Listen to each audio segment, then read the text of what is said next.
салом, ганҷинаи ганҷ ҳастам. бо ахбори имрӯз чаҳоршанбе 1 июл ҳамроҳи шумо. Бонки миллии Тоҷикистон гуфт ки тақрибан 200 кормандашро бо ҳадафи боло бурдани самаранокии кор ихтисор мекунад. дар дафтари Бонки миллӣ рӯзи 1 июл ба Радиои Озодӣ гуфтанд ки сохтори нави бонк рӯзи 25 июн дар як ҷаласа баррасӣ шуд. ба гуфтаи мақомот ҳадафи ихтисори кормандон аз ҷумла роҳ надодан ба бархурди манфиатҳо, пешгирӣ аз ришвахориву фасод дар Бонки миллӣ ва таъини музди кори муносиб барои кормандон аст. сохтори нав ва тарҷидгардаи Бонки миллии Тоҷикистон 1 сентябри соли равон бо 31 адад воҳиди корӣ бо як 31 адад воҳиди сохторӣ, яъне назар дошта мешавад департаменту идораҳову шӯъбаҳо бо 492 воҳиди корӣ дар дастгоҳи марказии Бонки миллии Тоҷикистон ва 36 воҳиди корӣ дар шӯъбаҳои минтақавӣ ба кор шурӯъ менамояд. аксари онҳое ки аз Бонки миллӣ ихтисор мешаванд дар дафтари марказии бонк дар Душанбе ва бақия дар шӯъбаҳои бонк дар минтақаҳои Тоҷикистон кор мекарданд. дипломатҳои иттиҳоди Аврупо дар Душанбе гуфтанд ки бар асоси стратегияи нави ин иттиҳод барои кишварҳои Осиёи марказӣ тақрибан 1 миллиард евро ҷудо мешавад. Ҳидоят Биштевич, раҳбари намояндагии иттиҳоди Аврупо, рӯзи 1 июл дар як нишасти хабарӣ дар Душанбе гуфт ки Тоҷикистон аз ин ҳисоб барои ислоҳоти иқтисодӣ ва барномаҳои иҷтимоияш бештар аз 250 миллион евро ба даст меорад. ба қавли дипломати аврупоӣ, пули мазкур барои рушди соҳаи кишоварзӣ, тандурустӣ ва боло бурдани сатҳи таълим дар мактабҳои Тоҷикистон сарф мешавад. яке аз усули асосии стратегияи Иттиҳодияи Аврупо дастгирии ҳокимияти қонун ва фазои муносиби соҳибкорӣ аст, ки барои субот ва рушди Тоҷикистон муҳим мебошад. стратегияи нави Иттиҳоди Аврупо барои кишварҳои Осиёи марказӣ рӯзи 22 июн қабул шудааст.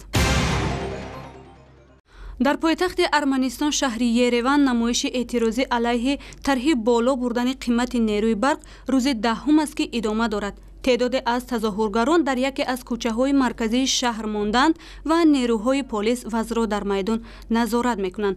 баъди он ки ширкатҳои энержии Арманистон гуфтанд ки аз рӯзи 1 август қимати нерӯи барқ 16% боло бурда мешавад, сокинони Ереван ба кӯчаҳо баромада эътироз карданд. айни замон як комиссион қарори боло бурдани нархи нерӯи барқро ки дар давоми 2 сол дар Арманистон то 60% афзоиш ёфтааст, таҳқиқ мекунад.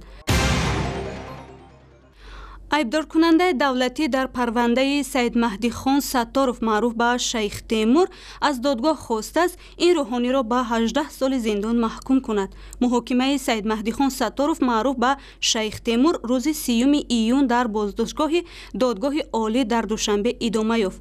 Мавлудхон Салихов, вакили мудофиаи рӯҳонии 65сола ба Радиои Озодӣ гуфт ки ҷазои талабкарда барои Шайх Темур сахт аст ва ҷазо бояд сабуктар бошад. айбдоркунандаи давлатӣ нисбати сӯчавандаи мо 18 сол пурсид собиқаи кори айбдоркунандаи давлатӣ зиёда аз 20 солро ташкил мекард, ки бинобар сабаби кадом ба кадом сабабҳои номаълум ин ҷазо вазнин дод ба моддаи 306 баъд 306 қатъ шудагӣ 243 қатъ шудагӣ 170 ҷарима мешавад.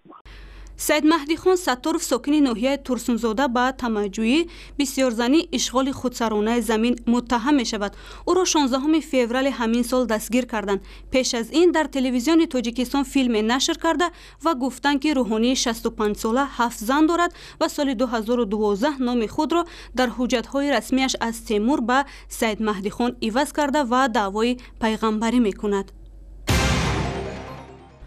Умеда Боронова, як сокини ноҳияи Восеъ ки муханнас ва ё ба истилоҳи мардумӣ нармода аст, мехоҳад ҷинси худро иваз кунад ва ба марди воқеӣ табдил шавад. Умеда Боронова, сокини ҷамоати Миралӣ Маҳмадалиев, дар суҳбат ба Радиои Озодӣ гуфт ки аз кӯдакӣ худро мард эҳсос мекунад. Умедаи 35сола ки либоси духтарона мепӯшид ва мӯи сари дароз дошт, ҳоло либоси мардона мепӯшад ва барои ибодат ба масҷид меравад.